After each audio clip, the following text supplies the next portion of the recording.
So welcome to this global conversation club. Still awaiting an appearance from Becky, who's going to theoretically join us from across the Atlantic. She may have technical problems, but I think she'll drop into the programme. This session, we've got Paul Major from Changemaker, who obliquely I got to know because one of the things that Paul does is he uses, I don't know what you call it, is it a profiling psychometrics method, psychometrics called Lumna Spark. And very good. It's a great way of describe. It doesn't make you any better, but it makes you better in the sense of describing what you are, and comparing that with others and letting other people know what you are. When I was chairman of the Association of Project Management, I made the board do it as a means, hopefully, of accelerating how we could all get together. But it was a very, very good method for this kind of technique. A few were disappointed that it didn't tell them that they were the next thing to slice bread, but they learned to live with the disappointment. So obliquely through that, I discovered that Paul was also associated with that several years ago, and we've struck up quite a sort of medium to long term relationship now, haven't we? Yep. So Paul today is going to talk about what makes a great change leader. Are there any other types of leader? Maybe we'll discover in this session. Yeah. I know that you've got some slides and a mentee to get us all to use. Paul, are we able to jump in and interrupt you at any moment in time as well? Yeah. If you, I'll keep an eye on the screen. So if you raise a hand or whatever.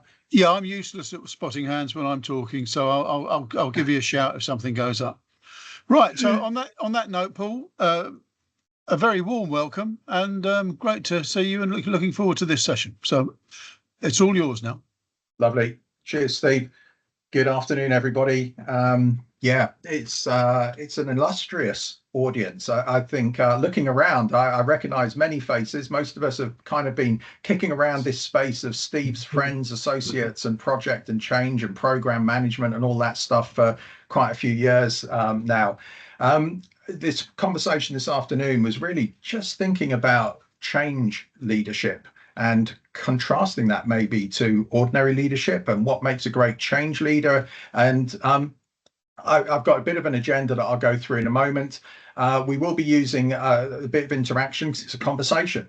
So I've got a Menti set up, the code's there. If you go to menti.com, I've also put it in the chat.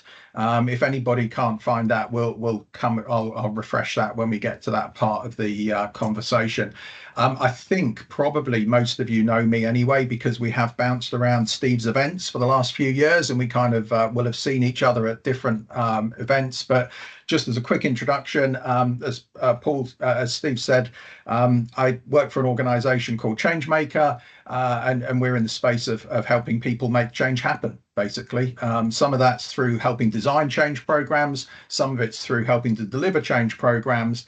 And the piece that I particularly have an interest in, born out of probably many years of frustration of seeing change being delivered, which didn't engage people. And then people, to the conversation Eddie and I were having earlier, would go, oh, this number of changes failed. 70% of all changes fail. And it was kind of a no, no, we're going to knock out any swear words. So a know something Sherlock moment, you know, so which was, yeah, well, that's because you never involved any of the human beings in the change, you know. So we spend a lot of time working with organizations, people, teams, leadership teams around actually how you engage people in change, how you shift behaviors, cultures, and some of that is how you shift behaviors and cultures in leadership, because funnily enough, most change needs to be led. So that's just a very quick introduction to who I am, what we do. The sort of conversation highlights that I thought we'd touch on today was a little bit around why change leadership matters, probably preaching to the choir on that one, but also then thinking about what makes a great change leader and getting a bit of a view from yourselves on what makes a great change leader. Maybe a bit of a thought and a conversation around why I think change leadership is different to leadership in a traditional sense, and some of the challenges that come with that around equipping our leaders to lead change as opposed to leading their organization or their team. And then I just wanted to share some research. As Steve mentioned, we work with an organization called Lumna Learning. They do a lot of work around human and business psychology and how people connect and get on together. And we work with them because I find them particularly human. They don't label people. They use language that's really easily accessible, human language. But they did some research into what styles of leadership most engaged people in change. And I just thought that'd be an interesting thing to share, and just to share a little bit of that feedback. And then finishing up with, how do we help people become great change leaders? So that was kind of the highlights of the conversation. As Steve says, if you've got any questions, then feel free to chuck your hand up, and we'll have a quick chat. There is some content to get through, so at the same time I'll kind of moderate that. And if we end up going off down lots of interesting little back alleys, then I might sort of call time on some of that stuff. But more than happy to. It's a conversation. It's supposed to be interactive by definition, isn't it? So just around why change leadership matters. We could all throw out lots of quotes and lots of statistics and all sorts of interesting stuff, couldn't we, around the pace of change, around, if you're old enough, you go back to quoting Jack Welch. That probably puts me in a certain category of management. All sorts of different stuff around why change leadership's important. I actually framed it in the context of what we think as an organization. And actually, we're just passionate about creating people and organizations that can actually thrive in a massively changing world, not just survive. Because so much of us, what we see is people just trying to survive change. And that's kind of not good enough. We need to be able to do more than just survive, all the adversity of the slings and arrows that are thrown to us by world events, by organizational events, by individual things that are happening in our life. So for me, and for us as an organization, change leadership really matters because it's about helping us to move into a place where we thrive, not just survive. I've got three favorite quotes that I've kind of thrown into a presentation, because a presentation, it has zero value if it doesn't have really interesting quotes that are in there from famous people. And so I thought I'd start that off with one from me, just to set a really low bar for this. So not a famous person, but just in terms of my view on change and change leadership, I'm actually really concerned that if we don't get better at this stuff, collectively, we will become the dinosaur generation. And what I mean by that is, in reality, if we don't help the people around us and the generations that are following us get better at doing change and leading change, then what are we going to leave behind? Because we're living in a world where everything around us is moving so quickly that if we don't get better at doing change, I shudder to think where we'll end up. So that's kind of my dinosaur generation quote. And that kind of is what drives me to do all these conversations and all the stuff that we do, helping us get better at doing change. But I kind of was interested in that conversation to get some interaction going and get some thoughts from you. So this is the first Menti question. And it's just a question around, from your perspective, what makes a great change leader or a great leader of change? And just sort of reflect back, you might have been involved in some programs that have been amazingly successful. You might have been involved in some programs that have actually been really rubbish, but the leader has really helped you get through those. So as in your experience as someone who's been involved in change, I was just interested to get you to start to throw some words or thoughts into a word cloud around what makes a great change leader. So I've just thrown that up on the screen now, so that'll just continue. And feel free to put more than one word in, put a couple of words, a couple of entries in, and we'll just let that build.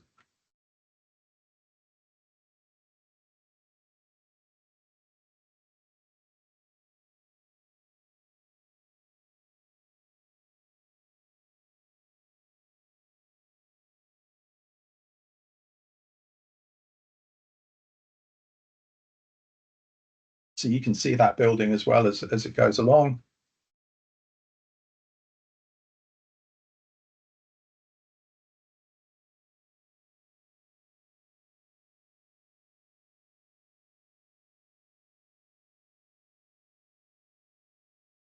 Cool. So we're getting a few things come through there, different ways of describing it, but communications coming up quite a lot.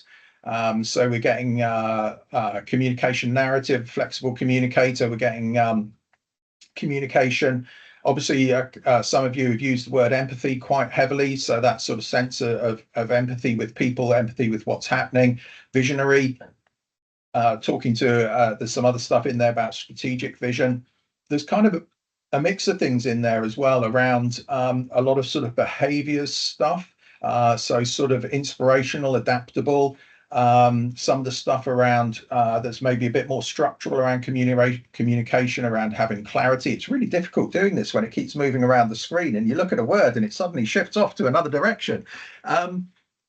Okay, that's cool. So just a few thoughts there around what makes a great change leader from your perspective. And I thought that was an interesting way to start this conversation. Avoid the sacred cow effect. Cool. There's some interesting things in there. Just as a note, what I'll do with these is when Steve, obviously we'll publish the video afterwards, but we'll probably circulate the presentation as well, and I'll capture these results into the deck when we circulate it, Steve, so people can see what the results were here as well. Yeah. Okay. So what I thought would just be interesting is to sort of share some of our experience and maybe put a little bit of structure around all of those different comments around what makes a great change leader. Yeah, and where we kind of directed this was around a conversation about the human connection. And if you're talking about what a great change leader is, how do they engage the audience? How do they engage people in change? And for us, that was a very much a human conversation, a human connection. And there's all sorts of different things that play into that. But when we talked about a great change leader, we kind of think about three, based on our experience, three sort of core principles, if you like.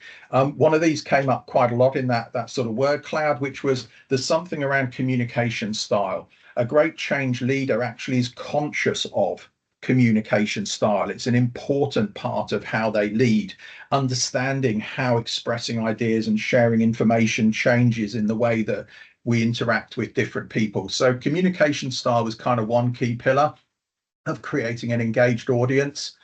The second key pillar actually for us was self-awareness. So that conversation around, as a leader, am I actually able to recognize my own way of communicating, my own preferences? Am I able to recognize my own style? Do I have a language for describing that? And also, do I understand what my natural behavioral tendencies are? So we will all, it's not that we're any one thing as human beings, but we all have a natural preference for the way that we engage with other people. And self-awareness, the understanding of what that preference is, we tend to find is critical to building that human connection and that engaged audience, because it's just too easy to do the thing that comes naturally to us. And it can make us a kind of a one path, a one way of engaging with people, which will work for some people, but will equally not work for other people.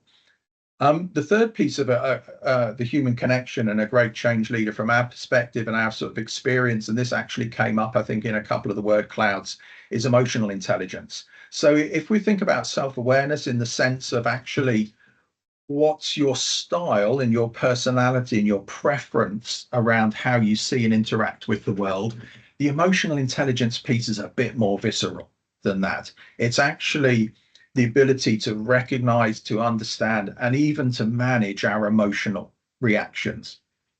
And again, that gets heightened in change. Change typically will make people feel uncomfortable, whether you're a leader of change or a recipient of change. Some people will feel a lot less uncomfortable and be quite happy in an environment that's fairly fluid. But for a lot of people, that sense of change will create a sense of uncertainty. Actually, that can even move to a trigger of an emotional reaction, whether it's triggering your fight, flight, freeze, that sense of I want to maintain safety, I want to maintain structure around me. So being able to understand actually the emotional component of how I'm feeling as a change leader, but also recognize the emotional component of how others are feeling as a change leader is super critical to being able to engage with that audience. So in the context of how do you create human connection, how do you engage an audience, we kind of see these three things as being critical to that conversation. How we can understanding the power and the effect of our communication style, but being aware of our own preferences in that, and being cognizant to the response of people emotionally. Why are people picking up on that question around why do people see change in that as potentially a threat or uncomfortable? I think it comes in a couple of different senses. As I say, for some people, change will actually be quite something they quite look forward to. You know, it's kind of exciting, it's different. But equally, we've kind of been programmed over probably millennia to look for safety, look for security. And when things happen around us that are unexpected or are different to what we are anticipating as the norm, it creates a sense of uncertainty. It's interesting. I mean, a bit of a sidebar conversation, but some of the neuroscience that they do nowadays, when you think about fight, flight, freeze reactions, you know, you think about adrenaline pumping, all that stuff, and you think about it in the context of history, and it was designed to keep us safe when the saber-toothed tiger rampaged across the veldt in the ice age, you know, and you did fight, flight, freeze, and it kept you safe. What's interesting with some of the latest research is it's suggesting that social threat is as impactful on that fight, flight, freeze reactor as physical threat. And when we go through change programs and change and transition, often in a work context, that can bring some of that social threat in as well. What's this going to mean to me? How will this affect my relationships? How will it affect my work, my life, that sort of side of it? So human connection kind of built around an engaged audience and three key pieces of that engaged audience. And I just very quickly wanted to touch on maybe why I think change leadership is a little bit different to normal leadership. And that's based around my own experiences, but the experience of what we see with the people we work with. You all will have a technical competency. For my sins, my original training and qualification was a finance guy. I was an accountant, and I ended up doing human change. That might tell you something about how much I enjoy doing accountancy, but it's kind of part of my career path. We all have a technical competency. And that technical competency is probably what started our career. We may have changed technical competencies during our career, but as we've grown up and built ourselves in and emerged into leaders, a lot of that will be built around our technical competency. We've probably also developed some business competency. You know, we understand how business works, either through the industry that we're working in, through the sector. When I was a finance guy, we used to send all of our colleagues on finance for non-financial managers courses. Anyone been on one of those? That was kind of an 80s, 90s thing, you know, and that was kind of building business competence because it wasn't part of your skill, your core skill, but you needed to do it to be able to work effectively.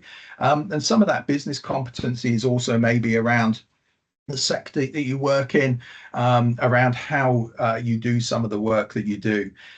I think the challenge that we see is that if you look at where I'm going to pick a number, 80%, 90% of learning and development dollars are spent, it is spent on those two competencies.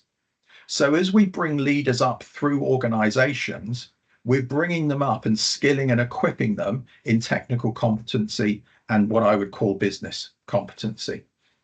We then put them into a role that says, actually, we don't want you to lead the finance department. We don't want you to lead the sales department, or we don't want you to be an IT leader. We now want you to be a change leader. And the question I have to ask is, how well have we equipped people to lead change? And leading change for me is very much a behavioral competency. It's not about my technical skills as a finance guy or my understanding of how the business works. It's actually about my ability to connect and interact with those around me. It's the human dimension. And actually, I think we spend very little of our development leadership pathway investment in helping our leaders understand how to develop behavioral competency, we almost assume that if you get to a certain level of leadership, you know how to get on and lead people. And then we put you into a very challenging leadership environment, which is leading a change program with all of the challenges that come with that, and expect it to be something you can naturally migrate into. So from my perspective, change leadership is actually quite different to normal functional leadership, if you like. It brings different pressures and different constraints, and it very much relies upon behavioral competency. Now, actually, behavioral competency should be a key piece of ordinary leadership as well. I'm not saying you don't need behavioral competency in ordinary leadership. Yeah, I'll come to that in a sec. It's difficult to read the comments as well as talking, Ian. Yeah. But yeah, I think that change leadership brings in a much heavier burden for leaders to understand how to get on with people. And observationally, I think what I've found is that as leaders have gone into that change leadership piece, the complexity of focusing on the human being has maybe been more than they've been equipped with through their normal development pathway. So this is a quote from Simon Sinek, who's kind of one of my favorite authors. I said I'd have 3 quotes. This is the second one. This one's slightly more famous than me, but I love this quote in that context of a change leader, because he talks about leadership as not about being in charge. I think a lot of our functional leadership history as we've developed as leaders has been about being in charge. It's been about, I am the program manager, I am the head of the function, and it's about being in charge. But he talks about leadership as about taking care of those in your charge. And I think as you go on a change journey, as you move people through change, it's very much in that context of how do we take care of those in our charge? How do we bring them on the journey? And I say that from a perspective of having led change programs that involve large redundancies, for example, but you still have a duty of care, even if you are exiting people from the organization as part of that change program. And so it's a different sense of leadership.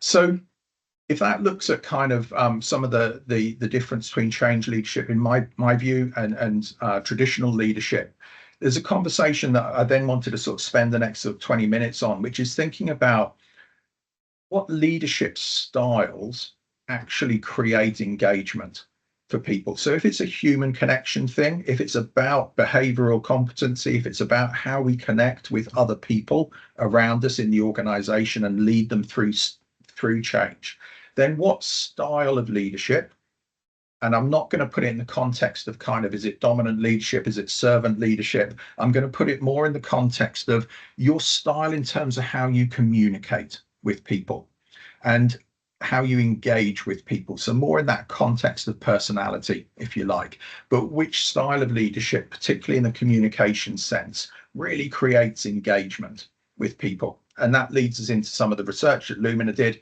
But I just wanted to start that conversation. So Lumna did some research, which we'll get into in a moment. And it was a small piece of research, but it's really interesting. And I thought it'd be a great session for a conversation like this, where they talked to maybe, I think, 170 odd people who were kind of UK based. So this is UK centric data, professional staff, so people who are in professional roles. And they asked them about how leaders communicate, and in the context of change programs, how that's the communication style influence their engagement in the change program. So all of this is coming from stuff that I probably think we'll all agree on, that actually change is about having engaged people. There's no point deploying a big program of change and then everyone at the end of it just goes, well, why did we do that? I didn't want to do it in the first place anyway. So successful outcomes, benefit realization, all of those good things that we talk about, for me, is predicated on having an audience that is engaged in the change program. And the way that they did that was they took a change program. They did some survey work with the audience, but then they took a mythical change program, if you like, and wrote a comms piece for it, and wrote it in a number of different styles.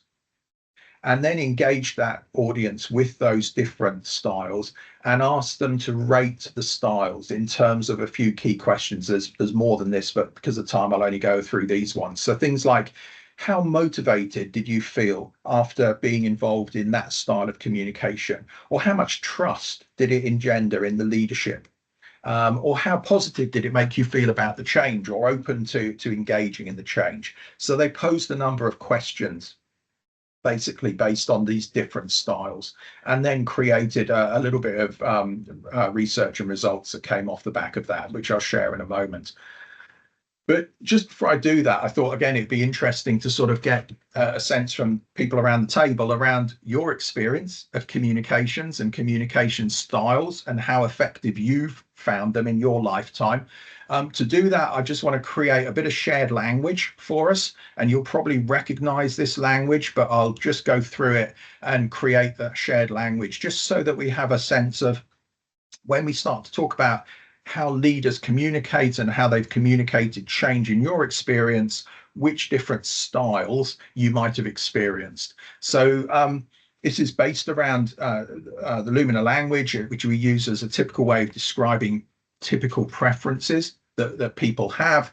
And actually, I've arranged them in opposites. And again, it's not that they're good or bad, right or wrong. They're just different preferences people have for how they communicate. So as you think through these, you might think about which is your preference, but then I'm going to ask you which ones have worked best for you when you've seen people leading change. So one way of communicating might be in a very inspiration-driven way, which is very flexible and adaptable. It's kind of, yeah, whatever happens, we'll kind of work it out when we get there, kind of style of communicating. And the opposite of that is a discipline-driven style, which perhaps is much more about reliability and organization, and is focusing on clear expectations and how we're going to approach the change. Another couple of styles, one might be people focused, which is very empathetic. It's about supportive team culture. That's the style of the communication, ensuring everyone feels valued and heard in that communication. And the opposite of that might be outcome focused, which is very much about, it's about the result. It's about performance. It's about accountability. It's about making it happen. It's kind of the style that you might think of as JFDI. And I'll get away with the acronym so we don't have to delete it afterwards.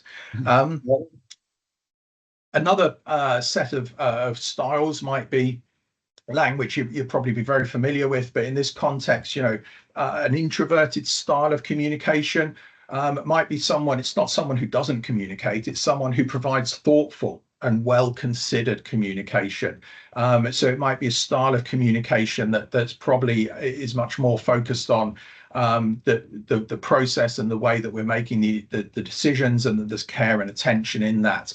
More reflective communication style. The opposite of that would be an extroverted communication style. It doesn't mean that they're doing all of the comms down the pub, but it means that they are promoting open communication. They're very enthusiastic. It's a very engaging style. It's a high energy style of communication.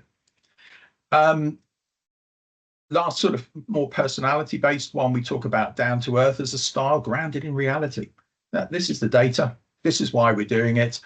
And this is the practical approach that we're going to take to doing this change, and contrasting that maybe with the slightly more visionary approach, which we call big picture, which is about innovation. It's about new ways of doing things, quite conceptual ways of doing things. It's selling the vision. It's selling the pot of gold at the end of the rainbow, if you like.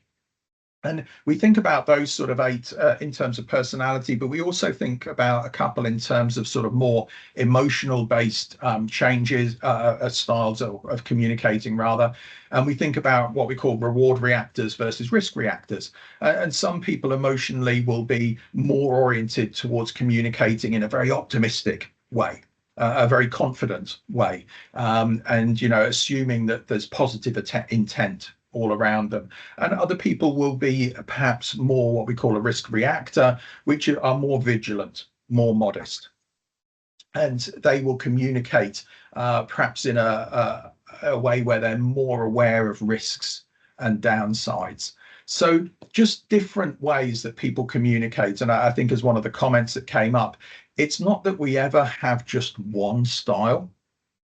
We will be a mix of these different things, but actually we probably will have some preferences where we prefer one style over the other, and we might default to a couple of these styles. But in terms of sort of understanding how we engage people in change, I just wanted to put that language out there. And then I wanted to ask you a question, which is on the next Menti. And I'm just going to advance that to the next question now. And I wanted to ask you, which style do you think is the most effective at engaging in change? Now, to address that, there's not only one style. I've given you 100 points and there's 10 items. Now, if you want to be really boring, you could allocate 10 points to each item, but where would the fun be in that? So maybe pick your top 2 or 3, or you might say that's 100 points go to one of them, but distribute your 100 points over those 10 and answer the question of which style is the most effective in your view at engaging people in change. And what I'm just going to do is, I'm on the screen here, I will flick back to those definitions just in case you want to refer to them while you're answering the questions. And we'll just have a couple of minutes just to answer those questions. Which style do you think is the most effective at engaging people in change, particularly in that communication sense? Now give me a chance to have a slurp of tea.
Cool. So let's just see how we're getting on with that. So I'll give it a couple more minutes. See it ticking up. I can see by some of the comments, I just took that opportunity to read some of the comments. So some of you have obviously watched my slide deck before we've got there, because some of my conclusions are quite similar to some of the comments that you're making. But then I'd kind of expect that given the audience that we've got. But it's quite interesting looking at some of the research around it. Okay, so feel free to keep contributing. I'll just put out some of the results now so you can have a look at them, because we can kind of share them as we go together.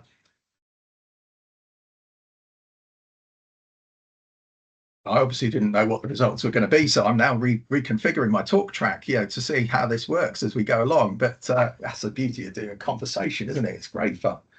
So interesting, a really strong view there around people focused.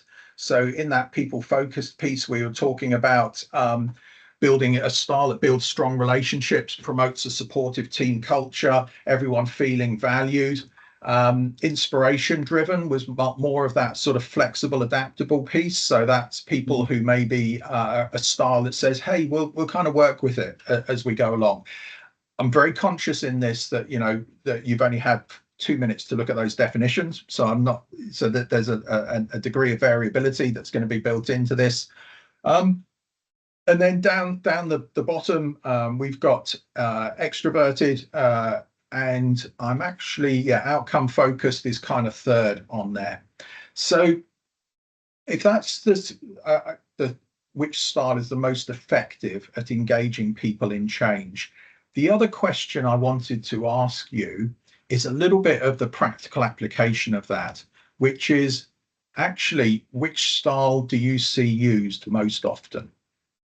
So in theory, if that's, if people focused is the style that's most effective, that's the style you'd see most often.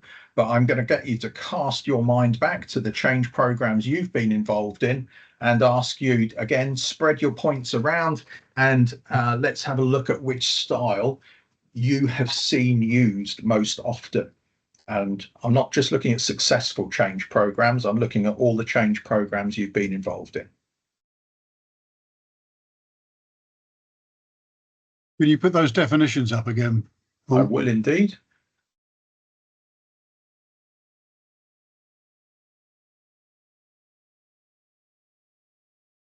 There you go. Thank you.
Another minute or so.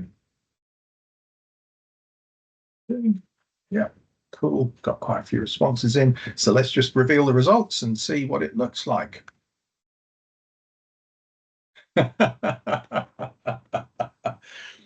Okay, that's interesting. So it's not quite a straight inversion of the previous slide, but it ain't far off. So I'm going to see if Menti will let me flick between the slides. Yes, it will. So at the top previously, to Eddie's question, it's probably at this stage I'm thinking about a leader communicating to an audience. So it's in that sense of his leadership or her leadership style when they communicate. So yeah, what you think are the most effective ones: people focused, inspiration driven, outcome focused, least effective, extroverted. When you talk about which ones do you see used the most often, discipline driven, outcome focused, so that would be up there in both of them, big picture, and then actually inspiration driven, you've dropped down to the bottom, and those ones around sort of that more practical, down to earth, and that sort of more reflective communication style. So again, I'll publish these when we send the deck out, because I think it's just really interesting to get some feedback from an audience like this around how they see these styles being used. So just to recap, that's the styles that you think are most effective, the audience thinks are most effective, and then that's the style that you see used most often. So what I wanted to do was share a little bit of the Lumna research and just quickly give you their view based on the research that they did and how that came over. So let's just go back here and just flick through a couple of slides. So what the research found. When they went through and did this research, they basically, as I said, talked to sort of 100 and odd people, 170 people, and they did vignettes. They did little captions or little stories, change comms pieces in all of the different styles. And they asked some specific questions. And so they asked questions like, how did that style make you feel from a motivational point of view? Did it motivate you? So just clicking through some of these results. So when they asked that question of the audience from a motivation point of view, actually the communication styles that came out as the most motivating were extroverted. So that's that sense of talking with enthusiasm and positivity, followed by reward reactor. So that was that sense of optimism in the way that it was communicated. At the other end of the scale, Actually, the inspiration driven, so that sense of, yeah, we'll cross that bridge when we get to it, very flexible, adaptable, made people feel less motivated, and outcome focused, which was that kind of strong sense. Yeah, Leanne, no worries. That strong sense of this is performance, this is what we need to achieve, and this is about accountability for achieving it, came over created a much lower level of motivation. I've got probably 3 or 4 examples, so I'll just click through those. One of the other questions they asked was how much trust those communication styles engendered in you in the leadership. So again, that positive sort of enthusiastic style of extroverted created a lot of trust. What was really interesting, and again, this comes back to mixing styles, was the paradox that actually very close in terms of creating trust was that more introverted style, that more reflective, that more intimate way of communicating. And actually, the third one was down to earth, which is again that more sort of practical, reliable style of communicating. So, from a trust point of view, a real paradox going on there, suggesting that actually different styles worked for different people really effectively. But again, the bottom 2, inspiration driven and outcome focused. They then asked the question around clarity and how clearly the message came across. So, through that lens of clarity, actually that's where you started to see some of the more structured communication styles coming through. So discipline driven, so talking to that style that's perhaps more around organized, reliable, setting clear expectations, and also the down to earth style, so that's sort of grounded in reality, practical approach to what's happening with the change. And again, introverted was there as well. And at the bottom, they switched around, but the bottom one was inspiration driven and then outcome focused. When they asked the question around how positive it made the audience feel about the change, the ones that made the audience feel most positive, I guess as you'd kind of expect, were back to the optimistic, enthusiastic approach, and that sense of enthusiasm and belief and optimism about the future. The ones that made people feel the least positive, again, were those our favorite 2 of inspiration driven and outcome focused. They asked then a question around how open do you feel to engaging in the change, having been communicated to in this way?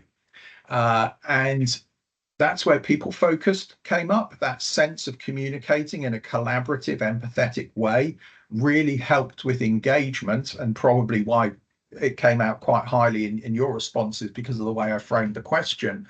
But also engagement came out quite strongly with extroverted and reward reactor again, that sort of sense of enthusiasm and optimism. And again, the bottom 2 were inspiration driven and outcome focused. And then the overall sort of summary was they asked a question, they asked a number of different other questions, which I haven't put on here, but they're in the research paper. They asked a question around what was your overall view of the quality of the message based on those different styles? And again, you get this bit of paradox going on because a lot of people suggesting that they really felt it was a great message when communicated in an extroverted way, enthusiasm, positive, engaging. But also a lot of people communicate, suggesting that they felt it was a great message when it's communicated in that more reflective, introverted way. And again, overall, as you'd be no surprise, that based on the previous ones we looked at, inspiration-driven, outcome-focused at the bottom. So a couple of thoughts, just or observations coming out of that, just as we wrap up, and then we can have a chat about this and a discussion about it for the last 10 minutes or something. To one of the points that was in the commentary or in the questions in the chat, actually no one style wins. There is no perfect style. It's a blend of different styles. But there is certainly some styles that come over consistently as being really important. So styles like that enthusiastic, sociable, upbeat messaging is really important to engaging people, and that's kind of typified by that extrovert style. But while no one style particularly wins, there's really interestingly one style that definitely lost, and that was that outcome focused style. And that was the style. I talked about it as JFDI. And that's the sense of, it's very direct, it's very tough. It's saying, this is what we have to do. This is, let's just make it happen. Let's go ahead and do it. And I guess that's kind of part of why I found this really interesting, because my observation is similar to some of the observation in the mentee that you did, that the style one of the styles I see most often used in change programs is that outcome focused style. It's leadership going, this is what we need to do, go do it. And creating that lack of engagement as a result. Another observation, paradox is a really valuable tool in communications, actually, which is back to the no one style. So blending that extroverted enthusiasm, but following it up with some more intimate one-to-one conversations, small group conversations. It isn't a one style fit all. And also different styles support different objectives at different times in the change program. So if your objective is to create clarity, you're doing a progress update or something, actually consciously framing it more in that discipline driven or down to earth language is really helpful. Whereas maybe when you launch it or when you're giving a different type of communication, you might lean more into that extroverted side. Also, you can overwork it. So you've probably all been involved in the rah-rah speeches where extroverts gone over the top and it just becomes a droning noise that everyone switches off to because it's just loud and noisy and isn't based in reality. So we can overextend in any of these styles. And in that context, I just wanted to sort of end up by talking a little bit around what we see as the stuff that really works and what's really important to creating great change leaders. And it's based on that belief that change is a deeply human activity. It's not a process, it's not a technology, it's about people doing something different. And the best leaders of change are the ones that put people at the heart of everything they do. And they shape the culture, they inspire, they create belief, they create lasting impact. But that raises the question of, well, how do they do that? How do you put people at the center of everything? And a few of the things that we've kind of picked up and talked to people about is actually being very, so a bit of that self-awareness one, being very conscious of the communication style in the way you're planning comms. So often when we do change programs, it's kind of, oh yeah, we come up with a comms plan and that means we just send out a monthly newsletter, we default to all of the standard things, but actually it's seeing the more nuanced side of communication that's actually understanding how you use different styles in communication to get your outcomes you're looking for. It's about having leaders that are really invested in self-awareness. And that's probably the biggest thing that I see in change programs, is actually having leaders who take the time and are open to really unpacking, how do I operate? What are my preferences? What are the defaults that I'm going to? How are other people observing the way that I am connecting with them, as opposed to how do I observe what I think is what I'm doing? And creating that language and openness to understanding preference and how they actually can adapt and have to adapt. I was working in an organization a few months back, and this was kind of the almost the blocker that we got to, that the leadership team had one particular style and they kind of recognized that they had that style. They wanted an entirely different outcome for the organization, but they weren't willing to change their own style. And that created a disconnect that will forever haunt that organization as it goes through their change program, because they're not that, they haven't got that self-aware and desire to change the way they work. You can do things like build behavioral frameworks, make it explicit around what good looks like in terms of behavior and style, so that people have a way to be accountable for those behaviors during a change program. Normal sort of good stuff like coaching and mentoring and feedback loops, all things that are really important to getting that change leadership capable to create real engagement. And I guess the final thought that I have for leaders and change leaders particularly is in that sense that attitude and approach is a choice. We actually can choose how we engage with people. And it's our ability as leaders to exercise that choice, whether that's in emotional intelligence, whether that's in communication style, whether it's in how we connect and adapt to build rapport with different people. We have the opportunity to exercise that choice, but it's a choice that we have to make. And it's not something we can project onto other people that, oh, that's their job to do that, or actually I'm not changing, this is the way we run the business. I mean, that's a personal choice as a leader, but it may not engage people in the change that you're trying to make. I said that I'd had 3 quotes. This is kind of my 3rd quote, and this is kind of how I think about what a great change leader is. It's a lady who was a social activist in the US called Maya Angelou, and she's got or she had, she's passed away now, but she had a lovely way of describing change.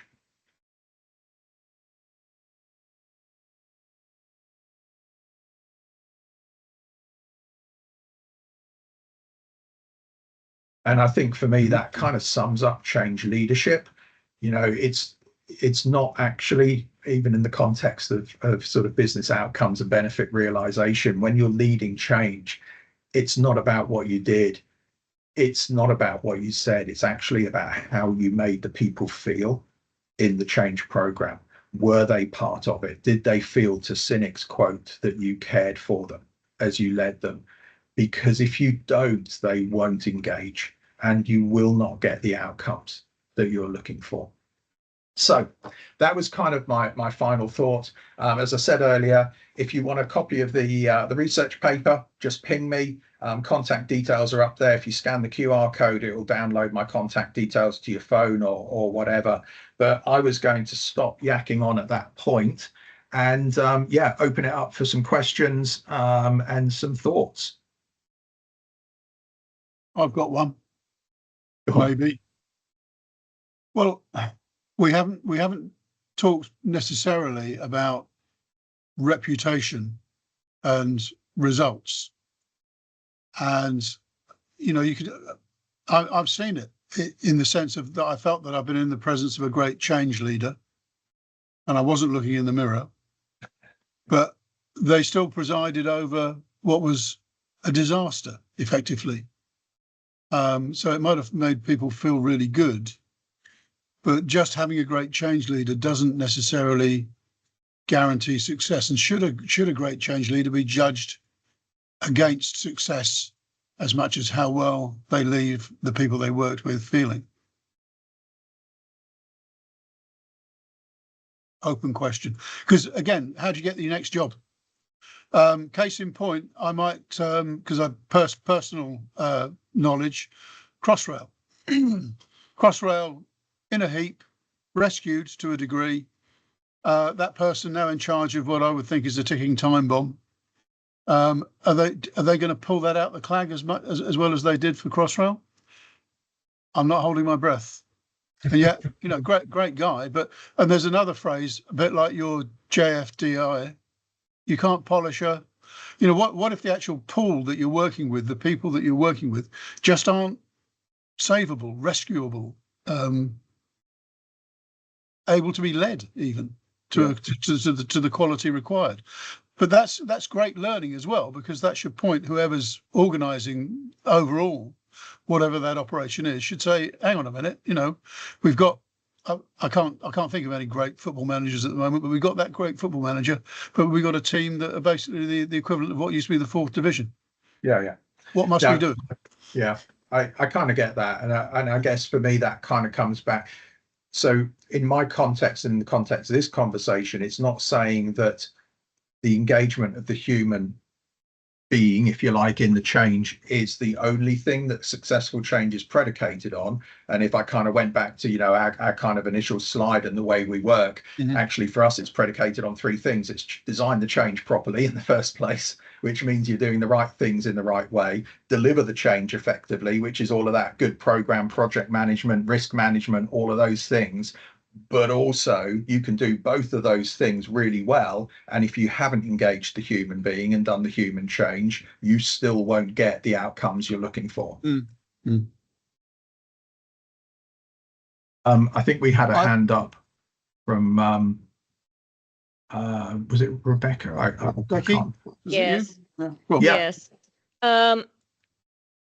One thing that seems to be missing from some of this research that you presented is the fact that we have to know our audience, and the leader needs to be versatile.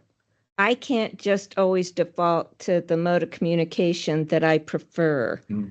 If I constantly do that, I'm going to be approaching most people in a manner that doesn't match their style, and most people Yeah. are a combination of styles, depending on time and circumstance. So it's situational based too. Yeah. And I think that one thing that I have noticed, because I do a lot of shadow management coming behind leaders, is that they often make pronouncements and then don't follow up individually, whether it's the next tier down or even with the broader scope of individuals to do the change, to assist in producing this change. So I think communication is so multi-layered and so complex that we have to help leaders understand that they're not the important piece of this cog machinery working. It's the team. And if, yeah, as Steve said, some of them just aren't going to be capable of making change happen, but you can't really get to that point till you've met them on their plane, till you've talked to them and understand. So we need to be active individuals in our own communication. Yeah. And as leaders, we need to train ourselves as how to be flexible in that communication. One-on-one, I see many leaders who are a bit more flexible, but the minute they're challenged, the backup style comes up and it's Yeah. often directive. And we also tend to choose leaders that match the leader that chose them. And we need to be careful about that because we think doesn't get action done, because we think is what got the platform that needs to be changed. So we need to be very, very careful. Thank Yeah. you. No, I totally agree with those, Rebecca. And it's part of the conversation we have with leadership teams around cognitive diversity. We tend to recruit to type. We recruit people like us because often they're the people we connect most easily with in an interview situation, for example, or they fit most easily into the culture of the organization. But that cognitive diversity piece is about actually how you value people who think very differently, and it's one of the most effective ways of creating great problem-solving teams. I also, I think it's kind of where I was going with that self-awareness point as well, around recognizing our style and actually understanding how we do connect with people with different styles, and being situational. I think the key thing for me is it's about the leader actually being open enough to do exactly what you're talking about, and to recognize they do have a certain style, and to wrap some language around that, be willing to accommodate change and difference, not necessarily to be incongruent by being something they're not, but by recognizing that different people will have different needs, and potentially using other people in the team to address some of those needs, because it's not all about one person leading either. It's actually about a leadership cohort that can reach people who have very different ways of receiving information. I think Bob was the next hand, and then Ian's got one. You there, Bob? Yep. You're on mute, Bob.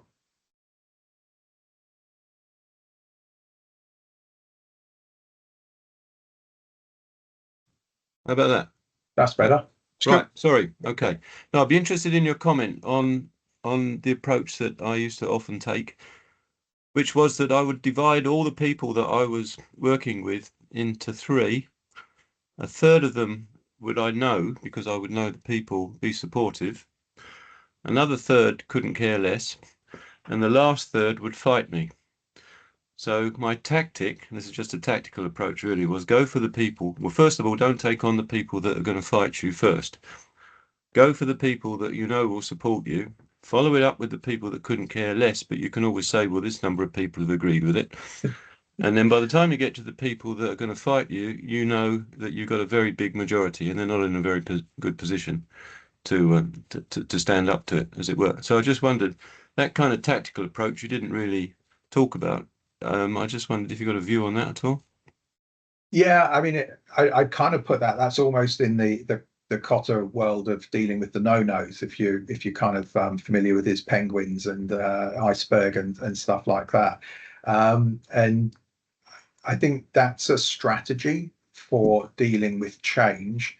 I think the piece that I'm more focused on here is around how you connect with people within that strategy, if you like. So I don't disagree with your view. You know, it's naive to think that everyone's going to leap on the change bandwagon and think this is the greatest thing since sliced bread.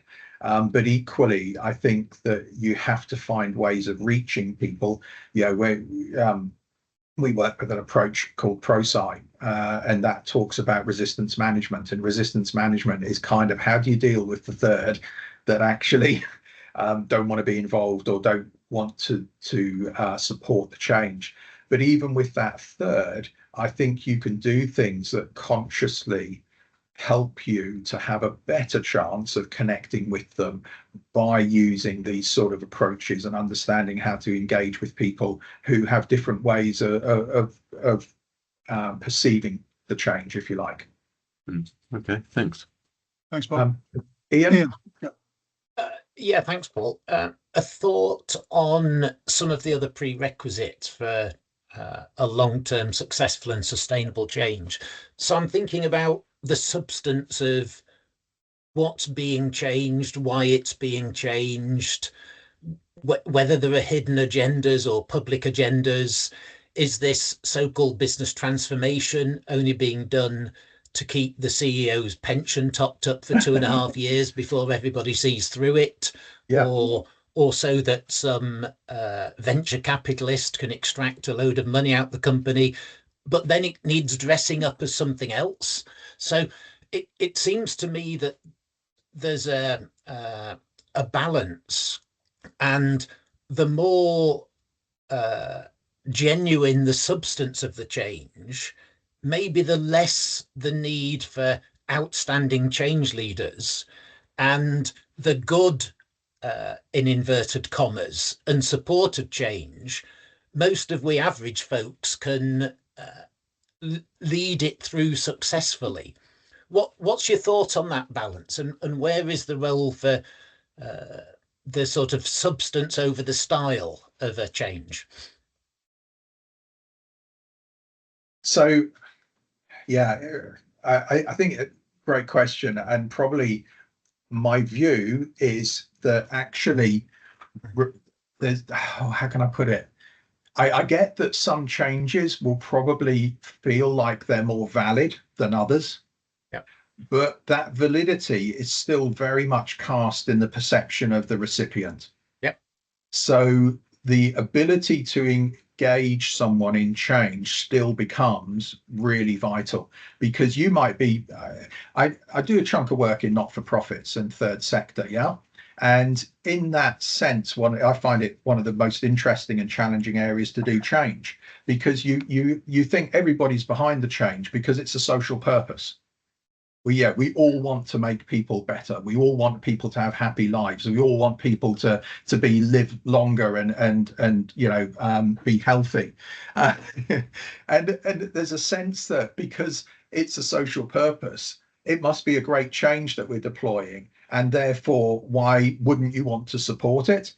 And yet the very fact that it's in a social purpose driven organization creates often more dissent than in a commercial organization, because it's bashing up against people's personal values and reasons for being in that organization. So it creates a lot more tension. So that's kind of my corollary to, even if the purpose of the change is really good, you still have a lot of issues around, or a lot of challenges around how you bring people on that journey. Yeah.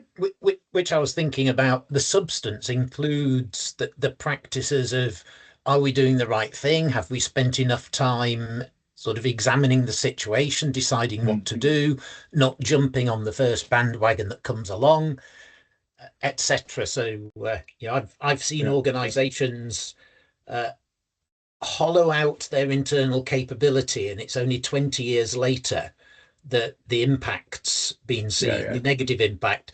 The people talking about the negative impact were seen as naysayers and change resistors at the time. But they're actually the only genuine ones who were in. So how do you tell the difference between genuine resistor for the right reason and a pain in the backside? Yeah, and I think that is about the engagement and the two-way conversation. I think someone mentioned earlier in the comments or in questions about two-way conversation. You know, communication obviously isn't a one-way process. And when we think about these styles, we also are thinking about how do you engage people in that two-way communication. There's some stats that came out in a sort of couple of different questions in the surveys, but they were around people's needs to feel involved and valued as part of the change, and to feel that their leaders, they could trust their leaders, you know, that the leaders were doing the right thing by them in the change. And I think that stuff's really important. I would have to say I don't think it's how many change programs are run, and that's one of the reasons why change isn't successful. So this is just one dimension of what makes change successful. But I kind of come from a school of thinking that says that so much of change is about leadership, and part of that is leadership making the right decisions for the right reasons, but so much of it is about how they take people on that journey with them.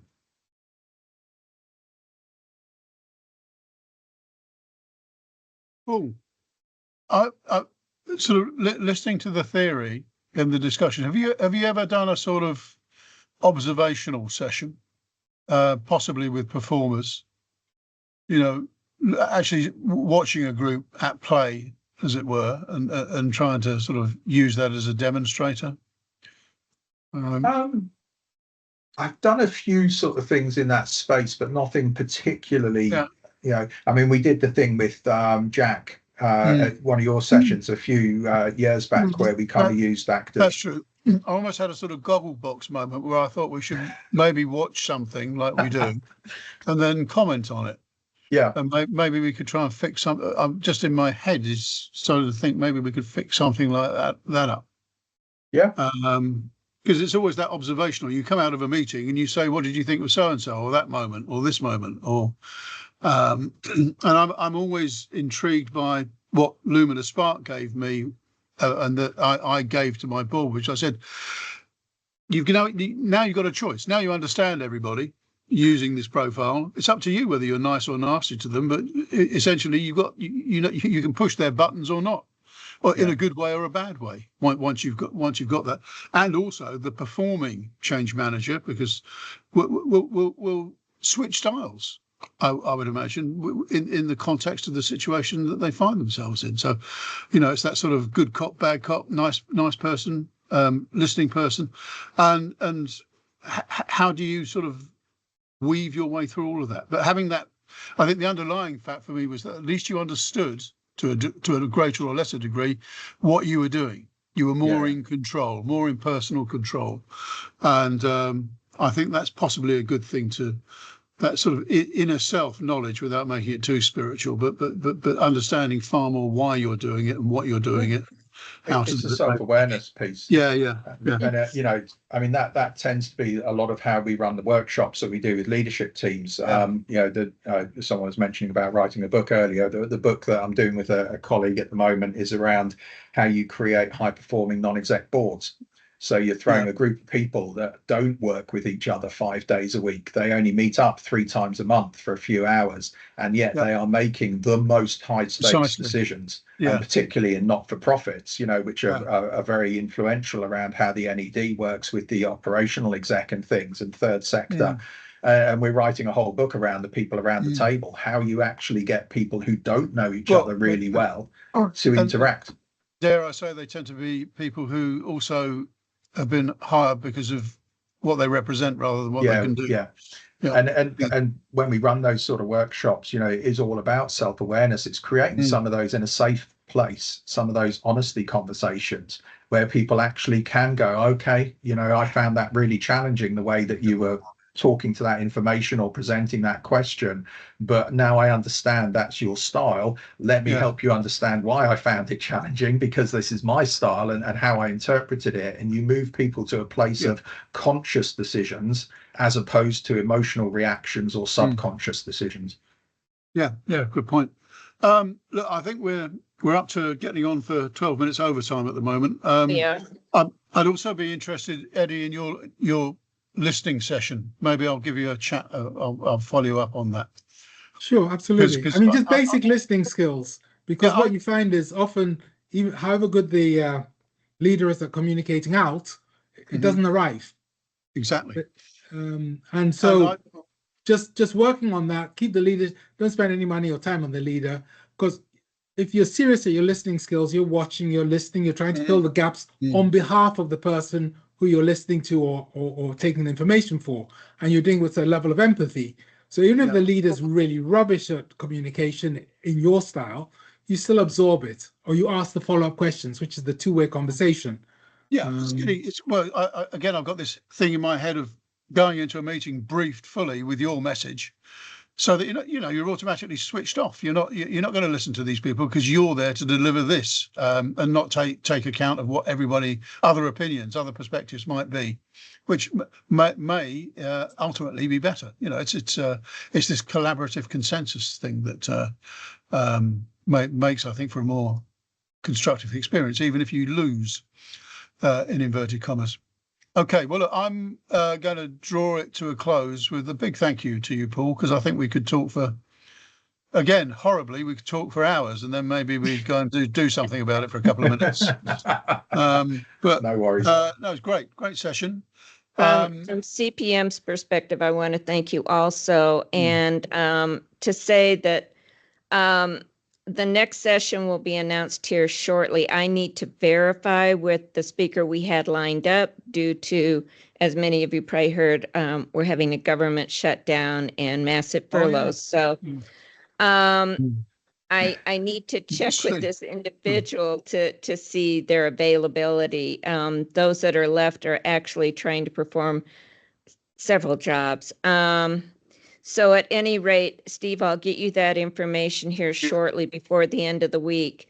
And I, again, want to thank you. I appreciate the discussion and look forward to the next ones. Yes, thanks, Becky. So yeah, we'll touch base on that. So I think to wrap it up, we will, or I will get the video and top and tail it and just clear it with Paul before we issue it, along with the transcript and the chat, because there's lots in the chat as well this time. And get it distributed. So that's it. Thank you very much for attending. Encourage people to watch the YouTube, and again, if you meet anybody, tell them to come along and have a chat and a listen. And we'll see you in about a month's time. Awesome. Absolutely. Take care. Stay safe. Bye. Cheers, people. Thanks again, Paul. Thanks, Steve. Cheers, Steve. Thanks. Bye-bye.